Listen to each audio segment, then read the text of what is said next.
Welcome to a brand new episode hosted by yours truly, DrDark. Sit back, relax, and enjoy today's story. Make sure to like the video, subscribe to my channel, and turn on the post notifications so that you never miss any other future upload from me. With this, gather around, settle down, as the classes of DrDark are now in session.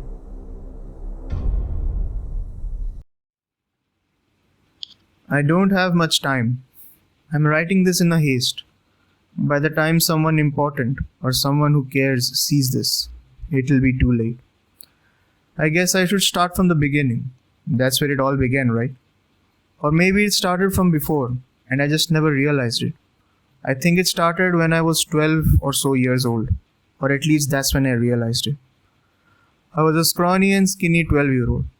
I was an only child, and my mother passed away 3 months ago from an unknown cause, and my dad didn't seem to be too sad. After she died, my dad showed his true colors. Before, he'd been the nicest person you could have ever known. He was generous, amazing, wholesome, and funny. Now, however, he seemed to be the exact opposite. He was a rude, angry, and a very, very mean person. That was an understatement. He was more than a mean person. The most suspicious part, my grandma had died and left my mother a great deal of money, millions to be exact. My family was always on the richer side, but this would add it up a great amount. After my mother's sudden death in the bathroom, while my dad was in the bedroom to which it was connected, all the money was transferred to my dad's account. You might be thinking, your dad killed your mom. It's so obvious. I know that. But who's going to take the word of a 12-year-old who has to go to the guidance counselor's office twice a week because I just can't control my anger? Anyway, after my mother's death, I seemed to hate everything, yet had the urge to know everything. I always felt restless, and nothing ever seemed to appeal me. My school grades were dropping at alarming rates. The principal had to call my dad into the office twice to tell him that I had taken out my anger on another student. My dad, of course, didn't care much about this. I hated school, to be honest. I hated life. I hated my mom for leaving me with this monster. I hated my dad for being the two-faced idiot he was and for killing my mom. I hated everybody and everything, from my grandma for writing the will in the first place to the men who would wolf whistle at me whenever I would pass them by at school. As for how I looked, I had short brown hair, tan eyes, and freckles. Now that I look back at the images, which I may never see again, I was beautiful. Beauty in itself was a disguise. People dress up as other people, wear costumes, and even go as far as to change their appearance forever into someone else, become someone else, desperate for the beauty that they had never had. Beauty is a curse, something that plain people just don't understand. It makes you something that other people look up to, something that people envy. Why don't you be more grateful for your beauty? Everyone would ask whenever I told them this. There are many people who would kill to be as pretty as you. If I could only tell them what a pain it was, tell them how annoying it was to have people look back at you twice. Enough of my beauty and my rants. Like I said, I don't have time. January 7th, 1999. It was a normal day, or so it seemed. Little did I know that this day would haunt me until my death. I was laying on my back, in my room, thinking about how annoying my life was and how nice it would be to just die or to just run away or to pretend to die. There was a problem though. I was scared of death. It wasn't death specifically I was afraid of. I was afraid of not being there, missing out on so much, just being a mere photo or memory, or worse, no one remembering me, no one caring. Because of this, I wanted to know how and when I would die, so that I'd be ready. As I was sitting on my bed, I wondered once again how I was going to die. Then the voice in my head spoke, "You're going to be murdered." I sat up in shock. What was that? "You're going to be murdered?" the voice said again. I looked around my bedroom. It looked just the same as always. with the yellow and grey walls, the desk, the dressing table, my bookshelf, and the four-poster bed on which I was sitting. I felt confused. What had just happened? I asked myself again. How and when am I going to die? As if it were just waiting for me to ask. The voice in my head again said, "You're going to be kidnapped when you're 32. You will go missing for 2 years. And when you're 34, you'll get murdered." I felt shocked, but had a need to know more. Why wait 2 years and not murder me when I was kidnapped? I was claustrophobic. And I always imagined people who got kidnapped stuck in small trunks. You or them. Remember that? You or them. I guess that I would be given the choice to save myself at the price of someone else dying. It suddenly dawned on me that I was going to be brutally murdered. The thought in itself was agonizing. I was going to be in a state where I could either save someone or myself. Who would this someone be? "I can't tell you that," said the voice in my head. Frustrated, I slipped back into my pillow. 22 more years to go. I wasn't sure how to feel about that. I felt sick, yet curious. I always wanted to know more about the future. I just wondered if I could ask more questions. What is the name of the person I'll marry in the future? "Julius," said the voice. I burst out laughing. Even as I lay back, the name Julius put in my head an image of the old men who would wolf whistle at me as I passed them. What are the names of my future children? Serenity, Tommy, and David, it said. I once more burst out laughing. There was no way I would name my child David. I told myself that this was all a lie, and it was the result of me not sleeping for 3 nights in a row. I punched my pillow into a comfortable shape and pulled the blanket up and closed my eyes. I told myself that this was all a lie. I was going to die at 34. I just couldn't believe it. I knew I wasn't going to die at 34. I wasn't going to marry some creep called Julius, and I sure as hell wasn't going to name my kid David.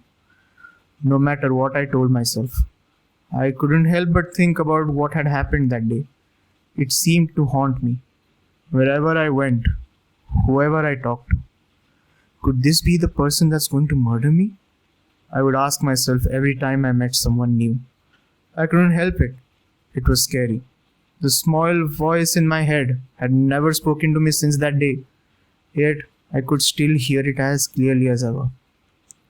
When I met Julius and we started dating, I told myself that it was just a coincidence. When he proposed, I told myself the same thing. Same thing when I had my daughter, who Julius named Serenity. Over and over as the things I heard in my bedroom when I was 12 slowly happened. I told myself, it's just a coincidence. It has to be a coincidence. Serenity wanted to name my second child Thomas, or Tommy for short, when she was just 5. When David was born, I named him after my best friend who died of lung cancer the previous year. I continued to tell myself that it was just a coincidence. None of the things in my bedroom when I was 12 happened. I just imagined them. That is what I told myself to convince myself every day. How could I be so stupid? I wasn't stupid, just desperate. Desperate to believe that my now perfect life wasn't going to come to a brutal and unfair end. I guess the saying, life isn't fair, really applies to me. Fast forward to present day. I'm 32 now. I'm home alone. Julius is at work. Serenity and Tommy are at school. And David is at his daycare. I'm alone in my room. And I don't know how to explain the black van in my driveway and all the clattering noise and shouts coming from downstairs. I don't want to die. Please. I just don't want to die.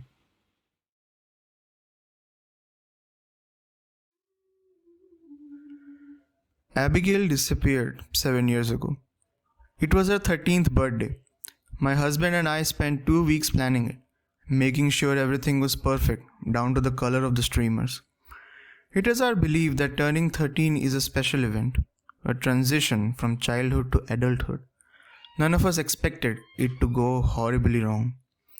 I admit I'm partially at fault. I suggested we take a walk through the woods nearby, They were safe after all, and the weather was cool enough not to overheat. I remember hearing a sound. I can't recall what it was, but I turned my back for only a moment to look. When I looked back, she was gone. My baby was gone. I didn't panic straight away, thinking she must have hid behind a tree or something. But after not finding her in the immediate area, I panicked. I ran back to the party and found my husband. The guests erupted in worried whispers upon seeing me run into my husband's arms. But soon, everyone was getting ready to search the woods for Abigail. The cops came soon after and helped search as well. When it got dark, everyone went home, much to my husband's dismay. I convinced him it was for the best. The cops had questions, of course. It was quite strange for a girl to disappear in mere seconds. The search lasted 2 weeks before the police filed it away as a missing persons report. My husband was destroyed by the news, as was I. It took a long time with help from therapists to get us to where we are now, holding down jobs with another baby on the way. Today would have been her 20th birthday. Even if my husband hasn't, I have accepted Abigail is dead. So when the phone rang an hour ago and Abby's distinct voice came from the other end, I was surprised. Although similar, it had aged and matured. Her words are muddled in my memory. I hung up after I realized what had happened. I think my guilt is coming back to mess with me for forgetting what I did to Abigail 7 years ago. It's foggy, but I can remember an intense feeling. Anger? Jealousy? I don't know. It doesn't matter now. I know where she's buried. Out in the woods under a tree she used to climb. So this wasn't my daughter, no matter how much I want it to be. To distract myself, I'll share one of my favorite moments. It was shortly after she was born. I was holding her when I suddenly felt tired, so I passed her to my husband. They looked so at peace. All of his attention was focused solely on her, like a loving father. I went to bed right after, content with knowing that she was in safe hands. I miss Abby. I want to hold her in my arms again and hear her voice. I hope we can find her soon. Abby, if you're reading this, I love you. Please, come home.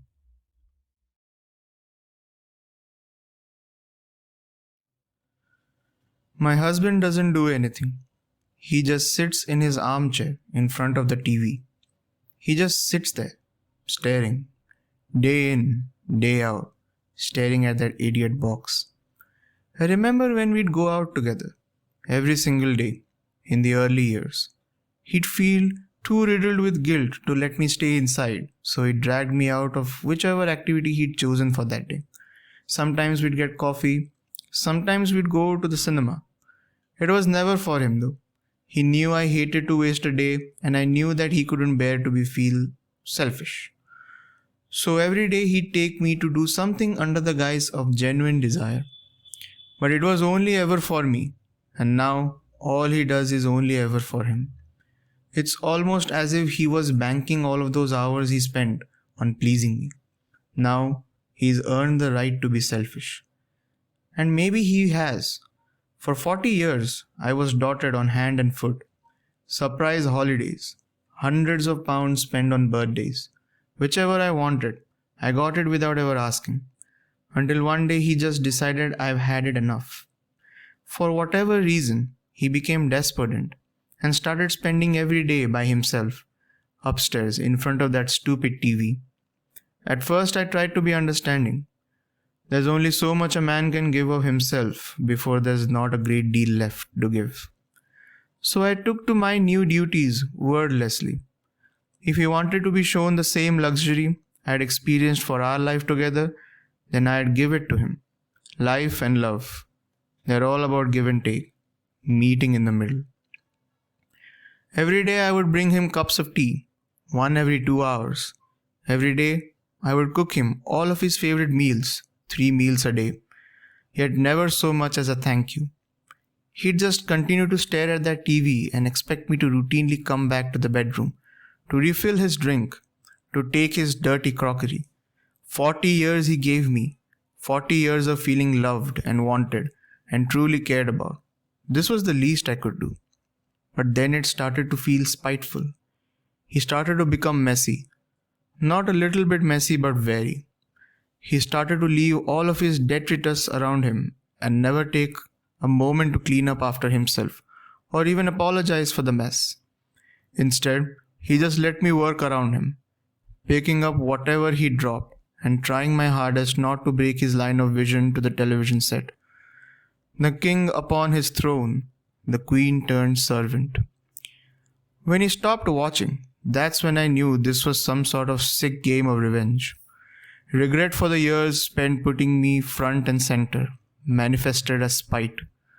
Opening the door to the bedroom, seeing him sitting there with the sun beaming in on him, the smell had become unbearable, becoming worse and worse each day. Arthur, you need to shower, I would say to him. Nothing. Arthur, you can't live like this. It's disgusting. I can't live like this. Either you start helping me to look after you or I'm getting somebody who can. But, as I knew he would, he called my bluff. So just like that, a new task for my daily schedule. Each day, I have been bringing a bucket filled with soapy water to the bedroom and scrubbing him from head to toe. 40 years of surreal perfection. How many days of laborious care does that convert to? When will I have paid my dues? It's been 2 years since Arthur stopped loving me. I cook for him, I clean after him, and I wash him. But he gets messier with each passing day.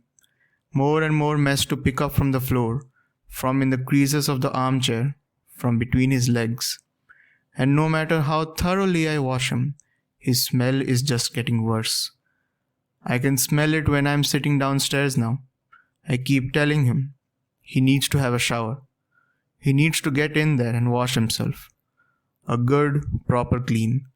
But he just won't listen. He never does. He just sits there, staring at that TV all day long. My husband doesn't do anything.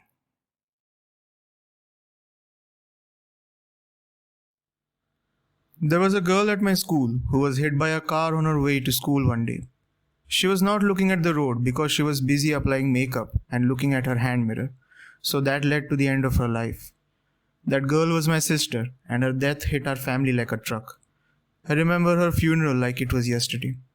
Seeing her body in the shape it was in was absolutely horrible. I have never seen a body bend in that way before.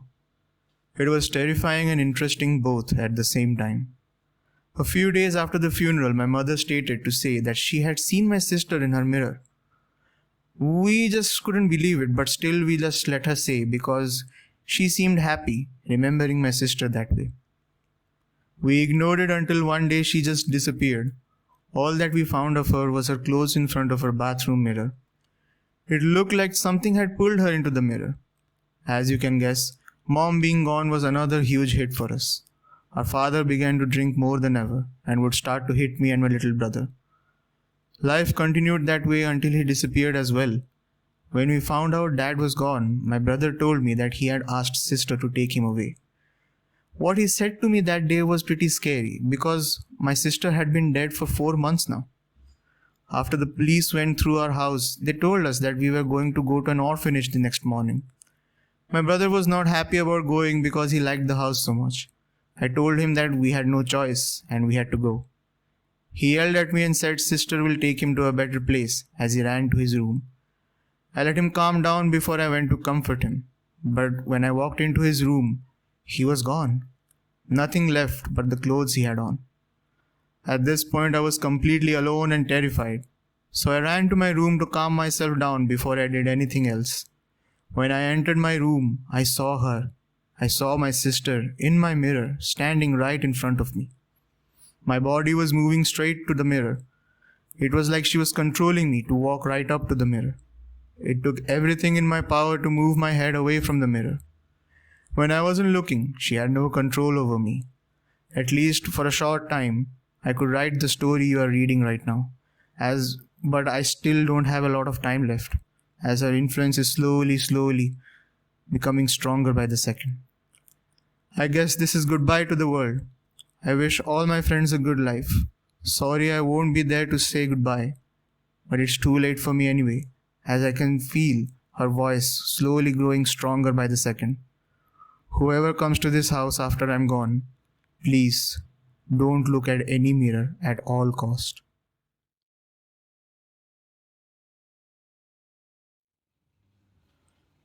There is a temple in a corner of Bhubaneswar which is famous for being deityless, boasting one of the greatest architectural designs among the temples in Bhubaneswar.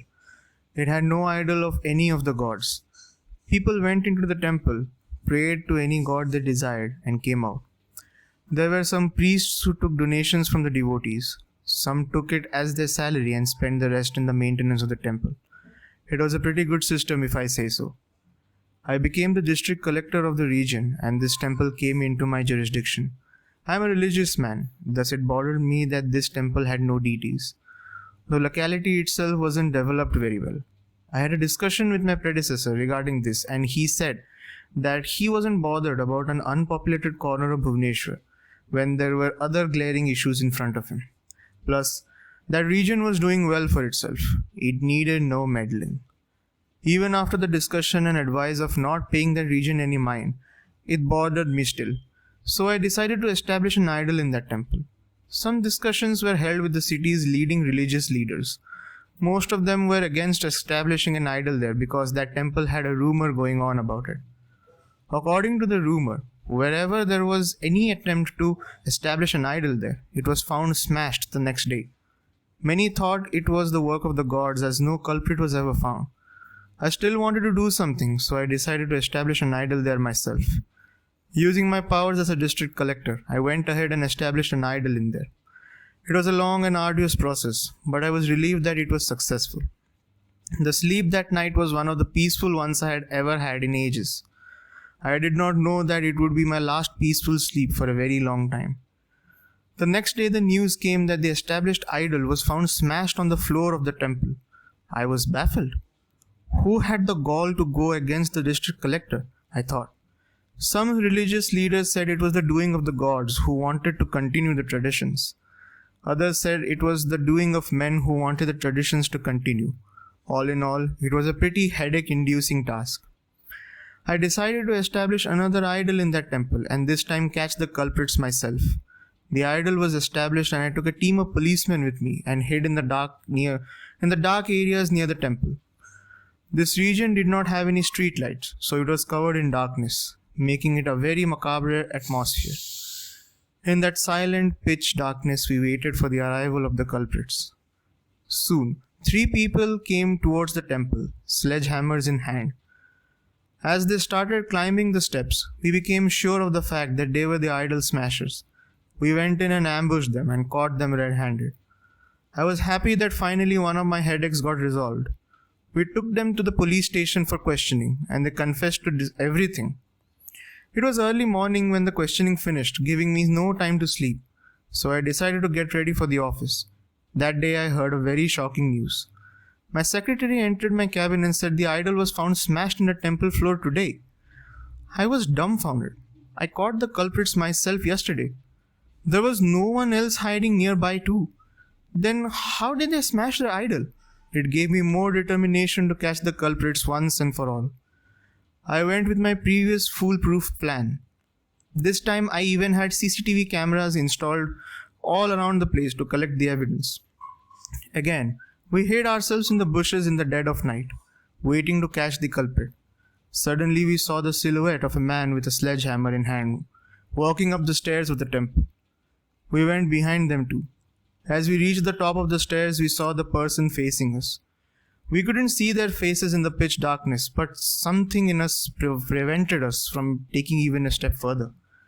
Maybe it was that primal survival instinct which told us that we are the prey and one in front of us is the hunter. The person turned around and started to walk. The unknown pressure released and I breathed a short sigh of relief. Suddenly I realized that the person was getting closer to the idol. I started running towards them, shouting them to stop. I tried to tackle them and suddenly I was hugging the idol and falling together with it. The next thing I know, the idol was smashed beside me. I smashed the idol. I could feel someone laughing behind me, but all I just felt was fear. I couldn't make the head and tail of the situation. I just couldn't comprehend anything. The next day, we reviewed the CCTV footage and found that there was no one in the temple except us. Then, what was the shadow that made our fear rise to its peak? I just asked myself. It showed me running madly to the idol and tackling it, and smashing it in the process. I have had trouble sleeping at night since then. The idea of establishing an idol in that temple was never entertained again.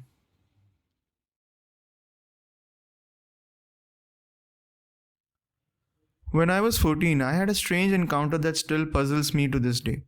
My parents are divorced, but over the years I have actually grown fond of my mom. So on the weekends I'd sometimes go to visit my mother's place. The house she lived in was converted into several small apartments. It was a creepy old farmhouse, which was at least 150, maybe 200 years old. My mom told me that she heard strange sounds all around the house and she would see things in the corner of her eyes, always feeling like she's being watched. This one particular evening when I spent the night, I bought my N64 because my mom would go to bed early and I'd still be up for a few more hours. I still remember to this day what game I was playing, WWF No Mercy. The good old days. Anyway, I was sitting Indian style on the floor, playing the story mode. I just finished a mission on the game and set down a controller to the left of me, behind me. Directly behind me was a recliner. I'll never forget what I saw next. I went to grab the controller and saw what appeared to be a hoof, like a horse next to the controller on the floor. Insects and blood was coming out of the silver that separated the hoof. I thought to myself, how strange. I slowly glanced up and this demonic figure was staring back at me. It leaned down towards me. Its face gouged down to my face and grinned the most evil smile I had ever seen. The eyes full black and full of rage, hatred, face red, and a one-winged creature. Blood was dripping down from its teeth as it grinned. My heart sunk with fear. It was so surreal, I immediately went into a panic attack and blacked out. I later learned it was a flight or fight response. Several seconds later, I came to laying on the floor and could barely move. The demonic figure sitting in the chair laughing at me. It was as if my fear and energy had been sucked dry from me. I lost all strength, shaking uncontrollably from fear. I did all I could to crawl to my mom's room while clenching my chest. I looked over my shoulder several times, seeing it laugh at me. I was deeply terrified. Words cannot describe it. When finally reaching my mother's room, I tried talking but couldn't speak. I laid on the floor next to my mother's bed for what seemed like an eternity. I couldn't stand up or speak, shaking uncontrollably with fear.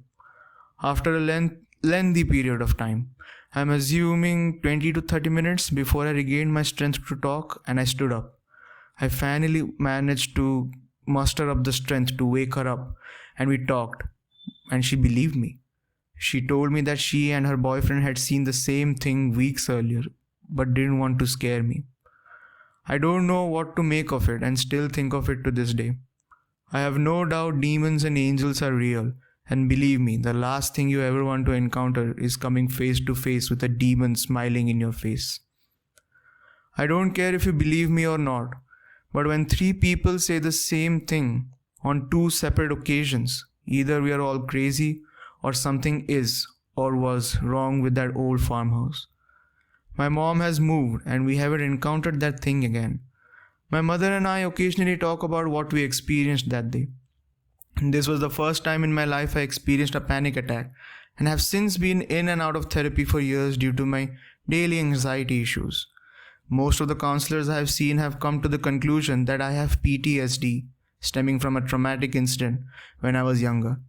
I haven't told them that this event sparked it due to my fear of having me blue papered and deemed insane. I never had anxiety attacks or suffered from panic problems prior to this. Thankfully, I haven't encountered something like this since then.